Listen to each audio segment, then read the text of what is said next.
इस वीडियो का उद्देश्य केवल जानकारी और शिक्षा देना है। इसमें दिखाई गई घटनाएं और विचार किसी भी धर्म, समुदाय या व्यक्ति की भावनाओं को ठेस पहुंचाने के लिए नहीं है। हमारा मकसद सिर्फ सच्ची घटनाओं को समझाना और उनसे सीख लेना है। यह वीडियो केवल एजुकेशनल पर्पज के लिए बनाया गया है। जब अरब सागर ने इतिहास देखा 3 दिसंबर 1971। अरब सागर की काली सतह पर सब कुछ शांत दिख रहा था, लेकिन उस सन्नाटे के नीचे एक तूफान करवट ले रहा था। भारतीय नौसेना उस रात एक ऐसा फैसला लेने जा रही थी जो सिर्फ एक युद्ध नहीं, पूरे दक्षिण एशिया की ताकत का संतुलन बदल सकता था। दिल्ली में युद्ध का बिगुल बज चुका था। पाकिस्तान ने भारतीय वायुसेना के ठिकानों पर हमला कर दिया था। देश आधिकारिक रूप से जंग में था, लेकिन असली सवाल जमीन पर नहीं था, वह था समुद्र में। पाकिस्तान की रगों में खून की तरह बहता था एक शहर, कराची। यहीं से उसका तेल आता था, यहीं से हथियार आते थे, यहीं से उसकी नौसेना सांस लेती थी। जब तक कराची जिंदा था, पाकिस्तान की युद्ध मशीन जिंदा थी। भारतीय नौसेना के वेस्टर्न फ्लीट को एक गुप्त आदेश मिला, कराची पर हमला करना है। यह आदेश जितना साहसी था, उतना ही खतरनाक भी। कराची सिर्फ एक बंदरगाह नहीं था, वह पाकिस्तान का सबसे भारी सुरक्षा वाला सैन्य किला था। रडार सिस्टम, तटीय तोपें, एयर पेट्रोलिंग और युद्धपोतों की मजबूत चौकसी। और सबसे बड़ी समस्या थी दूरी। भारतीय मिसाइल बोट्स छोटी थीं, तेज थीं, लेकिन उनकी मारक रेंज बहुत सीमित थी। अगर वे समय रहते वापस न लौट सकीं, तो पूरा स्क्वाड्रन दुश्मन के बीच घिर सकता था। फिर भी फैसला लिया गया। इस मिशन को नाम दिया गया ऑपरेशन ट्राइडेंट।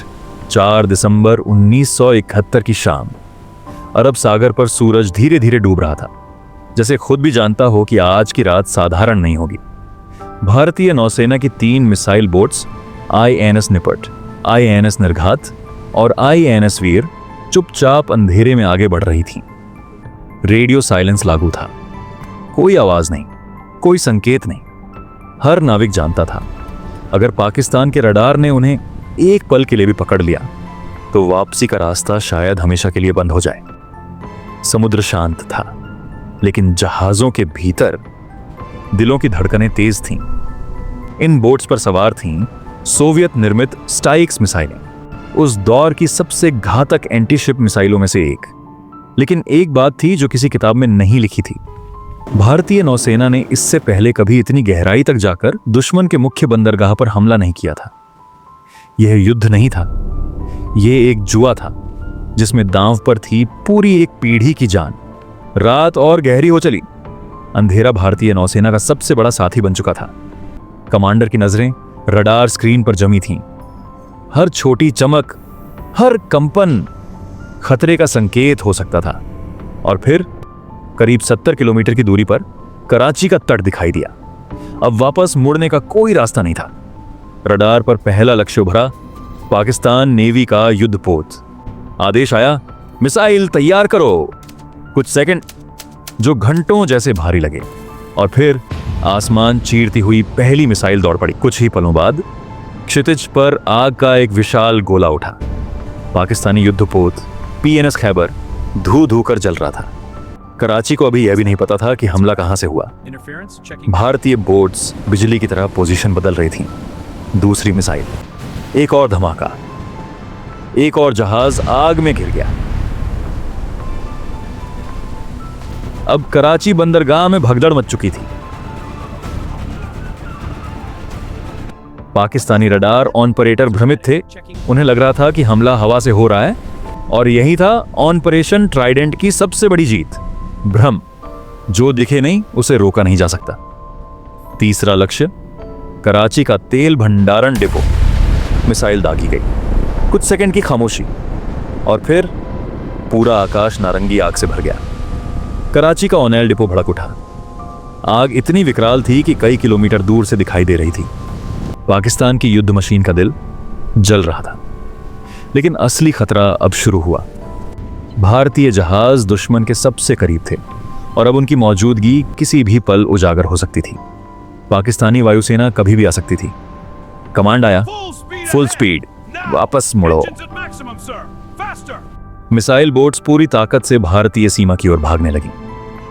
हर मिनट भारी था, हर लहर एक परीक्षा थी। समुद्र अब शांत नहीं लग रहा था, वह पीछा करता हुआ महसूस हो रहा था। जहाजों पर बैठे नाविक पीछे मुड़कर जलते कराची को देख रहे थे। उनकी आंखों में आग थी, लेकिन भीतर एक गहरी शांति भी। उन्हें पता था उन्होंने इतिहास बदल दिया। सुबह होते होते भारतीय फ्लीट सुरक्षित वापस आ गया और तब दुनिया को पता चला भारत ने कराची पर सीधा हमला किया है। यह सिर्फ एक सैन्य जीत नहीं थी। पाकिस्तान की तेल आपूर्ति बुरी तरह ध्वस्त हो गई। उसकी नौसेना बंदरगाह छोड़ने से डरने लगी और अरब सागर पर नियंत्रण भारत के हाथों में आ गया। दुनिया भर की नौसेनाओं ने इस ऑपरेशन का अध्ययन किया। एक नई सच्चाई सामने आई थी। छोटी मिसाइल बोट्स बड़े युद्धपोतों पर भारी पड़ सकती हैं। 4 दिसंबर आज भारतीय नौसेना दिवस के रूप में मनाया जाता है। इसीलिए नहीं कि उस रात बड़े हथियार चले, बल्कि इसलिए कि उस रात बड़े इरादे चले। जब कुछ जहाज अंधेरे में दुश्मन के दिल तक पहुंचे, बिना यह जाने कि वे वापस लौट पाएंगे या नहीं।